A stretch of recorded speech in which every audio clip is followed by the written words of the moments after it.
Video 600, video 566.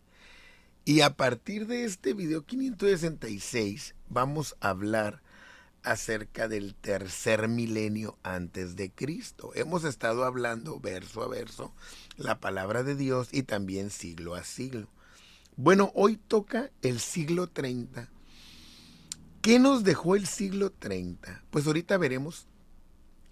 Ya hemos comentado más de 100 salmos y estamos en la serie de Segunda de Reyes, hablando de Elías, posteriormente de Eliseo, y espero que sean de bendición para ti. Entonces, ¿qué nos deja este siglo 30?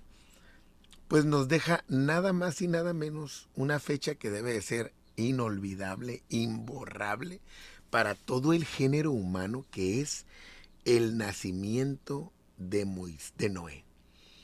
2948 aproximadamente nació este hombre, que su nombre fue una profecía, descanso, porque es lo que Dios iba a traer por medio de él cuando cumpliera 600 años para esta tierra. Entonces, en este siglo 30 nace este famoso hombre Noé, el del arca de Noé, el que el Señor dijo que iba a ser como en los días de Noé, la venida del Señor. Entonces, en este siglo, Adán, el primer hombre, ya había muerto. Este dato es importante, miren, porque hemos ido viendo cómo fueron contemporáneos, ¿no?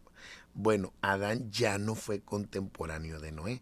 Adán fue contemporáneo hasta Lamec. Ya había muerto en este siglo. Es decir, Noé ya no bebió de esa fuente primaria que fue Adán. Pero Adán ya le había traspasado toda la información a los demás, ¿no? Set había muerto 10 años antes de que naciera Noé. Es decir, tampoco fue contemporáneo de Noé. Pero Enos, aquel primer predicador sobre la tierra, él sí fue contemporáneo de Noé. O sea, Noé pudo beber de esta tercera generación, ¿no? Contando desde Adán, pudo beber de él, de Cainán, de Maalaleel.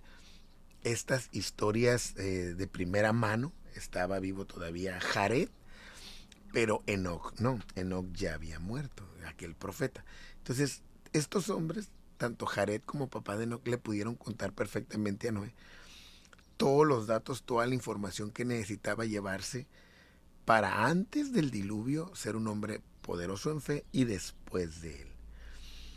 Matusalén, recuerden que también este era un hombre profético, tenía en este siglo 369 años, es decir, faltaban 600 años para que llegara el diluvio y para que él muriera, porque su nombre quería decir lanzadera, que cuando él muriera sería lanzado aquello.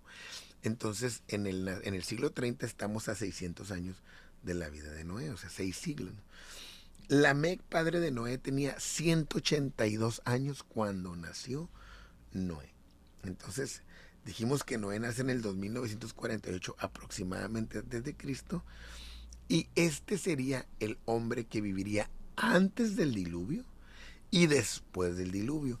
Por eso es muy importante entender el nacimiento de Noé, porque él era el que iba a traerse la información, él y sus hijos, postdiluvio, él iba a enseñar, él sabía la historia, lo que había pasado, hablamos de la tradición oral, iba a ser Noé, sus hijos, los encargados de transmitirla, pero antes, previamente, viviría 600 años para ir acumulando conocimiento, enseñanza, teología de lo que Dios quería que viviera. Él todavía disfrutó de estas generaciones contemporáneas, estos hombres que habían predicado antes del diluvio, y entonces eso serían su fuente de primera mano, ¿no? También pues Lamec moriría 5 años antes, ¿no? El nacimiento de Noé para sus contemporáneos debió de ser un tipo de espera como lo fue Cristo, ¿no? En los evangelios. Esta gente estaba esperando, entre más avanzaba Caín y su descendencia y la maldad y la pecaminosidad y el libertinaje, la idolatría, todo lo que él había formulado, Este nacimiento realmente debió de ser así como se ha esperado la segunda venida de Cristo para ellos, donde se buscaba la paz, se buscaba volver a Dios, se buscaba que estos hombres realmente piadosos causaran un impacto, pero la maldad había avanzado a grandes pasos y había casi absorbido a toda la humanidad de ese tiempo. Entonces, ese nacimiento que se necesitaba, en el que Dios por medio de este hombre iba a hacer unas cosas poderosísimas, ¿no?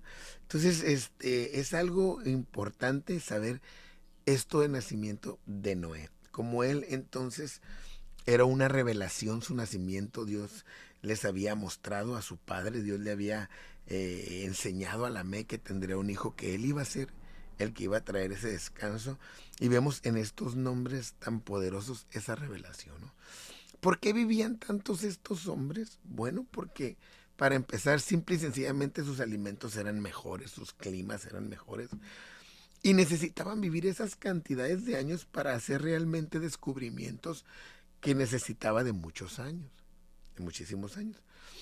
Y aparte, extra Biblia, no solamente en la palabra de Dios, en historiadores antiguos encontramos esta tendencia de que había muchos testimonios en muchas culturas de hombres que vivían muchos años.